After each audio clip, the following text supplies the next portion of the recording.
Doctor সাহেব, আমার তো একটা সমস্যা। কি সমস্যা? আমি 8 ঘন্টা ঘুমাই, কিন্তু আমি স্বপ্ন দেখি না। আমার তো স্বপ্ন দরকার। আমি ঘুমাইলে যেন স্বপ্ন দেখি, সেই ব্যবস্থা করে দেন আমারে। স্বপ্ন দেখেন না? আচ্ছা দাঁড়ান, স্বপ্ন দেখার ব্যবস্থা করতেছি। দেন ডাক্তার। এই হচ্ছে আপনার স্বপ্নের ওষুধ। আপনি এই ওষুধটা খাওয়ার নিয়ম হচ্ছে এটা ঘুমানোর পর খাবেন, আর এটা ঘুম থেকে ওঠার একটু আগে খাবেন। আপনাকে যে ওষুধটা দিচ্ছি, এই ওষুধটা আপনি নিয়ম যেভাবে বলে দিছি এভাবে খাবেন। দুনিয়ায় যত ধরনের স্বপ্ন আছে সব স্বপ্ন আপনার কাছে চলে আসবে।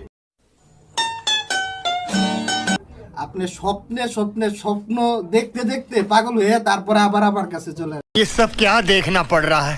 এই যে ডাক্তার, আপনার টাকা, ওষুধটা নিলাম। আমার জন্য দোয়া করেন, আমি যেন স্বপ্ন দেখি। গেলাম। ঘুমানের পরে একটা, ঘুমানের ওড়ার আগে একটা, এটা আমি কেমনে খাবো? এটা আমার কি ওষুধ দিল ডাক্তার?